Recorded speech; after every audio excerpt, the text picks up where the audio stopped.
नमस्कार मित्रों, स्वागत है आप सभी का आपके अपने ही पसंदीदा यूट्यूब चैनल धर्मेंद्र एकेडमी में। जी हाँ मित्रों, जैसा कि आप थंबनेल पर देख पा रहे हैं कि डीएलएड परीक्षा को लेकर के विद्यार्थियों के मस्तिष्क में काफ़ी स्ट्रेस है, काफ़ी तनाव है कि डीएलएड की एग्जाम की डेट आ चुकी है। क्योंकि स्थिति इस तरह की थी कि डेट को आगे भी खिसकाया जा सकता है। काफ़ी विद्यार्थी थर्ड सेमेस्टर कोर्ट याचिका के, तो उसको लेकर के मित्रों, तो इतने कम समय में अब विद्यार्थियों के मन में थोड़ा सा तनाव आ रहा है मित्रों। तो आप सभी की ढेर सारी कमेंट थे कि सर इतने कम समय में, यानी डीएलएड एग्जाम्स की, यानी डीएलएड सेमेस्टर एग्जाम्स के लिए अंतिम 10 दिनों में, यानी इन अंतिम 10 दिनों में या इतने कम समय में हम कैसे तैयारी को पूर्ण करेंगे।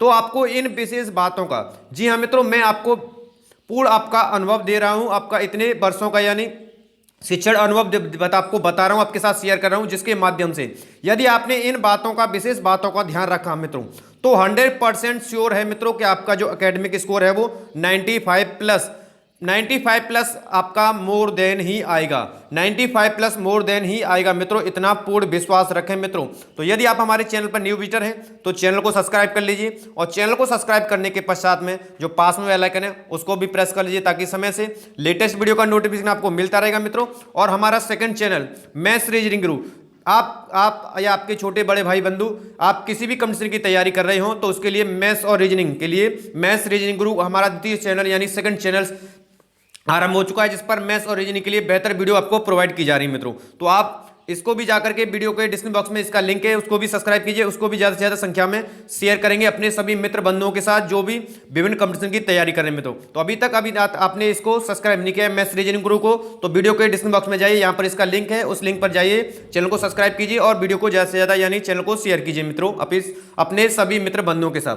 चलिए, तो जो हमारी श्रृंखला है उसको आरंभ किया जाता है मित्रों। तो जी हाँ मित्रों, तो जैसा कि आप सभी लोग देख पा रहे हैं कि अंतिम 10 दिनों में, यानी बचे हुए अंतिम शेष दिनों में, अंतिम शेष दिनों में आपको इन महत्वपूर्ण विशेष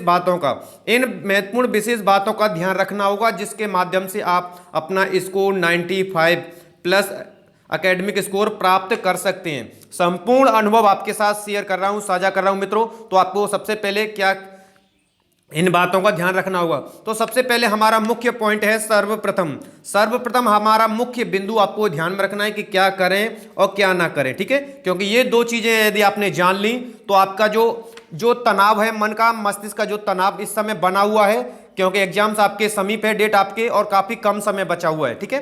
तो उसको ध्यान में रखते हुए मित्रों, तो ये ध्यान में रखना है कि क्या करें क्या ना करें, ठीक है। तो उसके लिए विशेष चीजें, दो चीजें याद रखेंगे, क्या करें क्या ना करें, इनके लिए आपको ध्यान रखना है। तो देखिए, सबसे पहले आपको क्या करना होगा कि इतना कम समय, पहला बिंदु आपके लिए बेहद इंपॉर्टेंट है कि इतना कम समय कैसे करें तैयारी। हतोत्साहित या निराशावादी जो मन में विचार आपके ढेर सारे आएंगे, नेगेटिव थिंकिंग आएगी कि हम कितने कम समय में किस तरह तैयारी करें, कौन सी पुस्तक पढ़ें, किस से नोट्स लें आदि की, ये ढेर सारे मस्तिष्क में आपके में इस जहन के जो प्रश्न है वो आएंगे, ठीक है। तो आपको करना क्या होगा, इन सभी प्रकार के, यानी इतना कम समय, हतोत्साहिता, जो आप हतोत्साहित हो जाते हैं, निराशावादी जो मन में विचार आएंगे, नेगेटिव थिंकिंग आएगी, इन सभी को त्याग करके आपको अपने आप पर पूर्ण विश्वास रखना होगा। यानी खुद पर आपको खुद पर पूर्ण विश्वास रखना होगा, और एक संकल्प अपने मस्तिष्क में कर लीजिए, एक दृढ़ निश्चय बना लीजिए कि जी हाँ, मैं इतने कम समय में इसको पूर्ण कर सकता हूं, ठीक है। बेहतर प्लानिंग के साथ, वह भी हम शेयर करेंगे, ठीक है। तो मैं बिल्कुल से पहले मन में संकल्प और पूर्ण विश्वास बना लीजिए अपने ऊपर कि हाँ, हम इतने कम समय में इसको बेहतर तरीके से बेहतर परफॉर्म कर सकते हैं, ठीक है। क्योंकि जब तक आपके नेगेटिव विचार रहेंगे, आपके मस्तिष्क में नेगेटिव निराशा रहेगी, तब तक आप अध्ययन में मन स्थिर नहीं कर पाएंगे मित्रों। तो इसलिए पहला पॉइंट, आपको इन सभी विचारों को त्यागना होगा, ठीक है। चलिए, अपने आप पर विश्वास रखना होगा पूर्ण रूप से। सेकंड पॉइंट है कि किस एक पुस्तक, जी हाँ मित्रों, किसी एक राइटर की पुस्तक का जो आपको कंफर्टेबल लगे, ठीक है, जो आपको बेहतर अभिव्यक्ति दे सके, समझ दे सके, रचनात्मक शक्ति दे सके। क्योंकि कई बार क्या होता है, जो प्रश्न जो है वो पुस्तक से ना करके बाहरी अपनी एग्जामिनर की दृष्टिकोण से प्रश्न बन जाते हैं। तो आपको इस तरह की पुस्तक को चयन करना होता है, ठीक है, जो आपको बेहतर तरीके से समझा सके, बेहतर अभिव्यक्ति दे सके। और यदि उस बुक से भी प्रश्न कई बार नहीं बनते हैं, तो उस तरह के प्रश्नों को, जिस तरह के आपने वस्तुनिष्ठ प्रश्नों को कभी अति लघुत्तरी में, कभी लघुत्तरी को वस्तुनिष्ठ में, आदि में चेंजेबल कर दिया जाता है। तो उस तरह की जो भी चेंजेबल हो, तो उस तरह के आपके मस्तिष्क में थिंकिंग जो बन जाए, तो उसके माध्यम से आप, उस बुक के माध्यम से आप बेहतर तरीके से जो भी आपकी थिंकिंग बने, बेहतर अभिव्यक्ति बने, उसके माध्यम से आप उन प्रश्नों को जवाब दे सकें। तो किसी एक पुस्तक का चयन करें मित्रों, चुनाव करें और इधर उधर बिल्कुल ना भागें कि हमें ये पढ़नी है, ये पढ़नी है, ये पढ़नी है, क्योंकि समय बहुत कम है आपके पास। इसलिए किसी एक पुस्तक पर ही मन को स्थिर कीजिए और उसी को बेहतर तरीके से आप अध्ययन कीजिए और आप पूर्ण रूप से समर्पित हो जाइए डीएलएड के प्रति, ठीक है, बिल्कुल से। और हमें अपने आप पर विश्वास रखें, तो उसके पश्चात आपकी ये रचनात्मक शक्ति, आपकी जो मस्तिष्क के अनुसार आपके बेहतर तरीके से आप परफॉर्म कर पाएंगे, ठीक है। और सेकंड पॉइंट ये है आपका कि नोट्स बनाने और एक से अधिक पुस्तकों आदि के क्रियाकलापों से बिल्कुल से बचें आप, ठीक है। यानी अब कहें कि हम स्वयं के द्वारा लिखे हुए नोट्स बनाएं या किसी मित्र बंधु से नोट्स लें, उनको अध्ययन करें आदि, इन चीज़ों से इस कम समय में, इस समय में आपको बिल्कुल से इनसे बचना होगा, ठीक है। एक से अधिक पुस्तकें, यानी कि एक से अधिक जो आप कई बार ये पुस्तक, कई बार ये पुस्तक अध्ययन करेंगे तो ये आपके मस्तिष्क को स्थिर नहीं होने देंगी। तो याद रखेंगे एक से अधिक पुस्तक और नोट्स बनाने के क्रियाकलाप से इस समय बचें, वर्तमान समय, क्योंकि आपके पास बहुत ही कम समय है, ठीक है। तो ये क्रियाकलापों से आपको बिल्कुल से दूर रहना है अब इस समय आपको, ठीक है।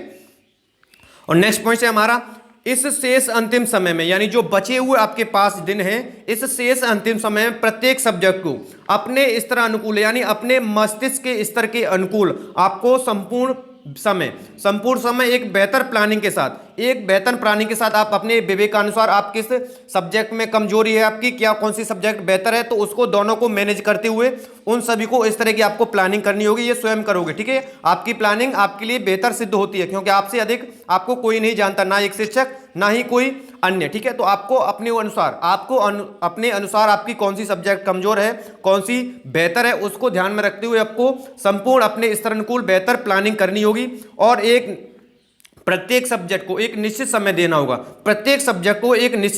होगा, और जिसके और वो है भी पॉजिटिविटी के साथ, नकारात्मक सोच के साथ नहीं, क्योंकि आपके मस्तिष्क में नकारात्मकता यदि चल रही है और आप अध्ययन कर रहे हैं तो कुछ भी आपके हासिल नहीं होगा, सारी चीजें हमारी ऐसे ही की ऐसी रह जाएंगी, ठीक है। तो पॉजिटिविटी के साथ संपूर्ण समय अपने स्तर अनुकूल देंगे, बेहतर प्लानिंग के साथ प्रत्येक सब्जेक्ट को इन बचे हुए शेष दिनों में मित्रों, ठीक है। नेक्स्ट आपका बिंदु है अधिक से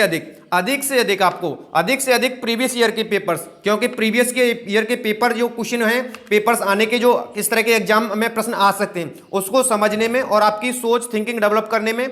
और मॉडल पेपर निर्धारित समय, जो हमारे प्रश्न पत्र का 2 घंटे 1 घंटे आदि जो समय होता है, उसके निर्धारित समय में, उसी निर्धारित समय में या उससे पहले सॉल्व करने की बेहतर तरीके से कोशिश करें, घर पर प्रैक्टिस करें, प्रीवियस ईयर के प्रश्न पत्र लगाएं जहां तक संभव हो। बेहतर, वैसे तो हम सभी आपको प्रीवियस ईयर के प्रश्नों की श्रृंखला आपको दे रहे हैं और मॉडल पेपर जल्दी से आपको प्रोवाइड करा रहे हैं, ठीक है। तो जिससे कि आप बेहतर तरीके से निर्धारित समय में सॉल्व करें और अपने टाइम को मैनेजमेंट कर सकें, कई बार क्या होता है कि एग्जाम में आपको टाइम मैनेजमेंट ना होने के कारण कई प्रश्न छूट जाते हैं, ठीक है। इसलिए अधिक से अधिक प्रीवियस ईयर के प्रश्न पत्र सॉल्व करेंगे। मॉडल पेपर हम आपको प्रोवाइड करा रहे हैं, प्रीवियस ईयर के प्रश्न पत्रों की श्रृंखला चल रही है, तो उसको भी निर्धारित समय में, ठीक है, उससे पहले सॉल्व करने की कोशिश करेंगे, जिससे कि आपका एग्जाम में टाइम मैनेजमेंट हो जाएगा मित्रों, ठीक है। अब बात करते हैं एग्जाम हॉल में, ठीक है। ये तो विशेष बातें थी, आपको बेहतर तरीके से ध्यान में रखनी थी। अब एग्जाम हॉल में यानी सेंटर में जब भी आप परीक्षा देने जाएंगे तो उसमें भी आपको कुछ महत्वपूर्ण बातों को ध्यान में रखना होगा, तभी आप बेहतर स्कोर अर्जित करेंगे, जो हमारा लक्ष्य है, ठीक है। आप बिंदु प्रश्न पत्र को देखकर कभी भी अधिक उत्साहित और हतोत्साहित बिल्कुल ना हो। जैसे ही आप एग्जाम सेंटर में जाते हैं, आपके प्रश्न पत्र आपके सामने आता है, ठीक है, बाकी सारी चीजें आप सभी लोग जानते हैं। तो प्रश्न पत्र को कई बार क्या होता है कि हमें देख करके अरे ये तो सारे प्रश्न हमसे बन रहे हैं, क्योंकि एक सरसरी नजर आप सभी प्रश्नों पर जरूर डालते हैं, ये तो देखा जाता है, ठीक है, कि कौन सा प्रश्न हमसे बनता है। तो कई बार कैसा होता है कि पेपर सरल आ जाता है और आपके क्या होता है अत्यधिक उत्साहित हो जाते हैं कि ये तो सारे प्रश्न हमसे बन रहे हैं, ठीक है।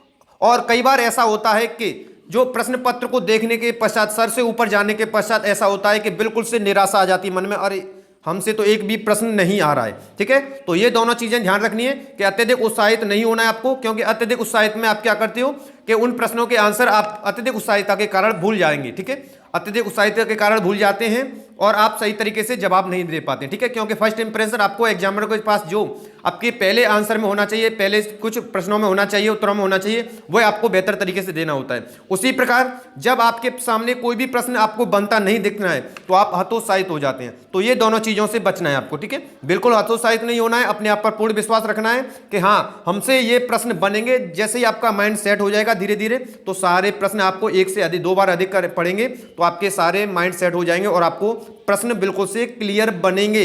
लेकिन ये दोनों चीज़ों से अधिक उत्साहिता और हतोत्साहिता दोनों से बचना होगा, ठीक है, जो हमारे लिए इंपॉर्टेंट है। सेकंड है आपको सर्वप्रथम, जी हाँ मित्रों, सर्वप्रथम उन्हीं प्रश्नों को सॉल्व करें। जी हाँ मित्रों, कई बार देखा गया था कि बच्चे वस्तुनिष्ठ, फिर अति लघुत्तरीय, फिर लघुत्तरीय, ये क्रमबद्ध तरीके से एक से लेकर के जो हमारे प्रश्नों की संख्या होती है उसको एक क्रमबद्ध तरीके से नंबरिंग कर देते हैं और उसके पश्चात जब बीच में कोई प्रश्न नहीं बनता है तो उसमें रिक्त स्थान या उसको काट पीट कर देते हैं, ठीक है। तो ऐसा बिल्कुल नहीं करना है। यहां पर याद रखेंगे क्रमबद्धता कोई मायने नहीं रखती है, आपकी क्रमबद्धता कोई मायने नहीं रखती है। क्रमबद्धता को बिल्कुल ना देखेंगे क्योंकि आपका पहला इंप्रेस, तो उसी प्रश्न को सबसे पहले सॉल्व करेंगे जिसका जवाब आपको बेहतर तरीके से सीमित शब्दों में और ग्राफिकल विधि से अच्छे शब्दों में एग्जामिनर को दे सकें आप, चाहे वह वस्तुनिष्ठ प्रश्न क्यों ना हो, चाहे वह अति लघुत्तरीय प्रश्न हो या लघु उत्तरीय प्रश्न हो, कोई किसी भी टाइप का प्रश्न हो, ठीक है। सबसे पहले आप उसी प्रश्न को सॉल्व करेंगे जिन प्रश्नों को आप बेहतर तरीके से जवाब दे पाएंगे, ठीक है। एक क्रमबद्धता या सीरियल नंबरिंग आप बिल्कुल बुक में नहीं करेंगे, ठीक है। हाँ, सीरियल नंबरिंग और क्रमबद्धता बिल्कुल नहीं नंबरिंग करेंगे। कई बार बीच बीच में आप काट पीट कर देते हैं तो जिसके कारण एग्जामिनर पर आपकी कॉपी चेक करते समय बुरा प्रभाव पड़ता है, ठीक है। तो ये चीज़ों से आपको बचना होगा। नेक्स्ट आपको प्रश्न पुस्तिका में बिल्कुल भी काटपीट ना करें। कई बार क्या होता है, कई विद्यार्थी ऐसे इस तरह पुस्तिका को रंग देते हैं, ठीक है, कोई भी गलती होने के कारण। तो कोई भी गलती ना अगर हो भी जाती है वाय देवे तो सिर्फ उस पर एक लाइन, एक क्रॉस लाइन लगा दें बस, या क्रॉस का साइन बना दें बस। उसके पश्चात उसको, हाँ, उससे आगे वाली कुछ लाइनें छोड़कर आगे प्रश्न को सॉल्व करना आरंभ कर दें, ठीक है। इस तरह आपको करना होगा। उसमें पुस्तक को रंगना, काटपीट आदि जिससे बहुत कम अगर हो भी जाती है तब इस सिचुएशन को अपनाएंगे, ठीक है। चलिए अगले बिंदु को भी ध्यान रखेंगे। नेक्स्ट पॉइंट हमारा है प्रश्न सॉल्व करते समय।